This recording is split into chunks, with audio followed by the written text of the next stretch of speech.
যে আমার জীবনে 10 বছরে এরকম কতগুলো নামাজ ছুটে গেছে, কতগুলো আল্লাহর আইন আমি অবাধ্য করেছি, আল্লাহর হুকুমের আমি ওভারটেক হয়েছি, এরপরেও কি আমি জান্নাতি হতে পারি? না, কখনোই সম্ভব নয়। যে হিসাব, এই হিসাবটা যদি আপনি করেন তাহলে এখানে একেবারে পরিষ্কার হয়ে যাবে। আপনি জীবনেও কখনো এভাবে হিসাবেই করেন নাই। আপনি যদি ফজরের 2 রাকাত ফরজ নামাজ পড়েন, কয় রাকাত?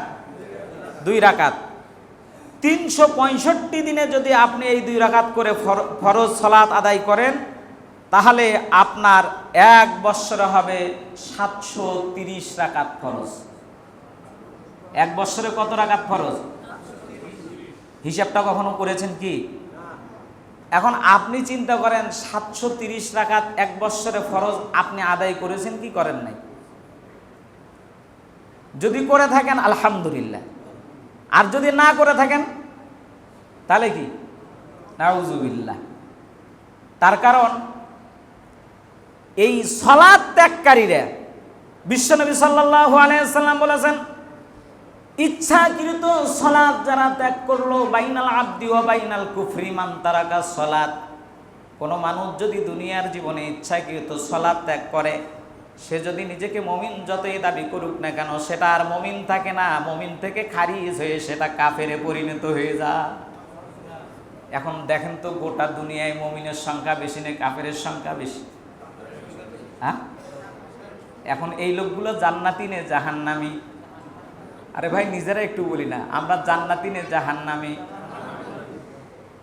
এইভাবে যদি আপনি হিসাব করেন, জোহরের যদি আপনি 4 রাকাত ফরজ 365 দিয়ে যদি আপনি হিসাব করেন 1460 রাকাত ফরজ, কয় রাকাত?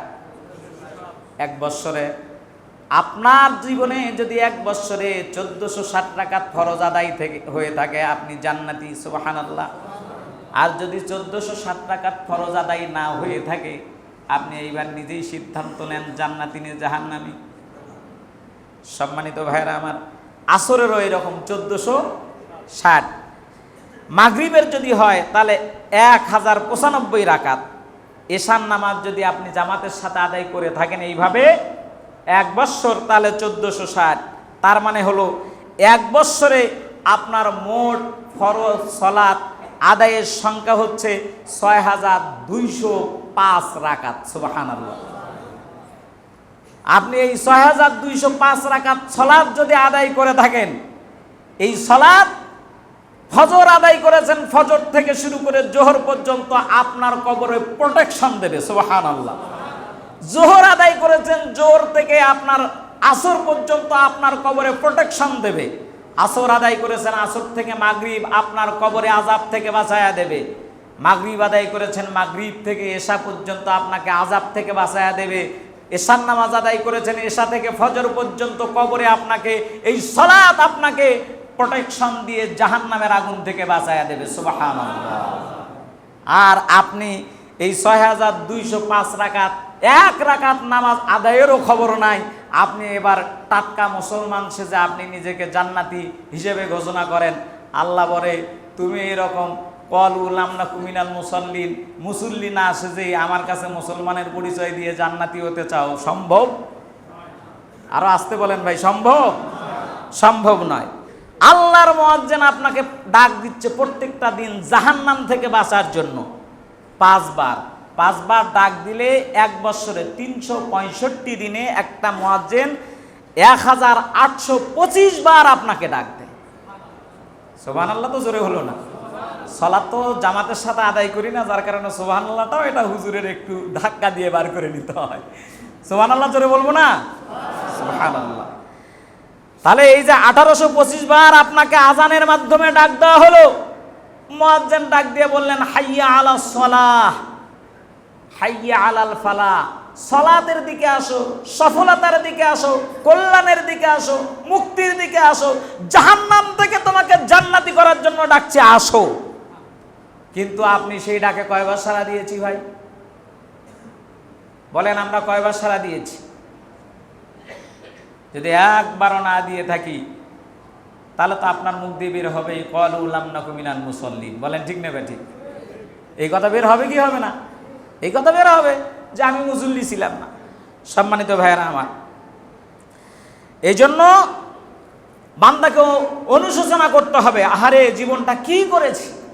আমাকে প্রত্যেক বৎসরে এক বৎসরে 1825 বার মুয়াজ্জিন ডাক দিল, আমার নিকট থেকে 6205 ওয়াক্ত সালাত ছুটে গেল। এরকম যদি আপনি 10 বৎসর, 20 বৎসর, 30 বৎসর, 50 বৎসর, 100 বৎসরের যদি আপনি হিসাব করেন, আপনার হিসাব ফাইনাল বের হয়ে আসবে কি আসবে না? বলেন আসবে কি আসবে না? আসবে। যদি এরকম আপনার হিসাব যদি বের হয়ে আসে, তাহলে আপনি পুরা জীবনের একটা হিসাব আপনি করেন যে আমার জীবনে 10 বৎসরে এরকম কতগুলো নামাজ ছুটে গেছে, কতগুলো আল্লাহর আইন আমি অবাধ্য করেছি, আল্লাহর হুকুমের আমি ওভারটেক হয়েছি। এরপরেও কি আমি জান্নাতি হতে পারি? না, কখনোই সম্ভব নয়। এই জন্য আল্লাহ রাব্বুল আলামিন যেই জাহান্নাম আমাদের জন্য তৈরি করেছেন, এই জাহান্নামে আমরা 4টি কারণে জাহান্নামে হব। প্রধানত 1 নাম্বার, ক্বালু লাম নাকু মিনাল মুসাল্লিন। আল্লাহ তাআলা যখন ডাক দিয়ে বলবেন, বান্দারে তোমার জন্য ফরজ সালাত ছিল, তুমি সালাত ত্যাগ করেছো, মুসল্লি ছিলে না, ঠিক আছে, এই কারণে তুমি জাহান্নামী। বলে হ্যাঁ। এরপর আল্লাহ রাব্বুল আলামিন কিছু নামাজি ব্যক্তি আসবে, এরপরও তাদেরকেও জাহান্নামে দেওয়া হবে। আল্লাহ রাব্বুল আলামিন তাদেরকে জিজ্ঞেস করবেন, তোমরা কেন জাহান্নামে আসলে? তখন এই লোকগুলো বলবে, ওয়ালাম নাকু নুতঈমুল মিসকিন, ওয়ালাম নাকু নুতঈমুল মিসকিন। আমরা ছিলাম না, দুনিয়ার জীবনে সালাত ঠিকই পড়েছি, কিন্তু আমরা মিসকিনদেরকে, অভাবীদেরকে, অসহায়দেরকে, যারা এই পৃথিবীতে মানবতার জীবন যাপন করছে, আমরা এই মিসকিনদেরকে আমরা খাবার দিতাম না।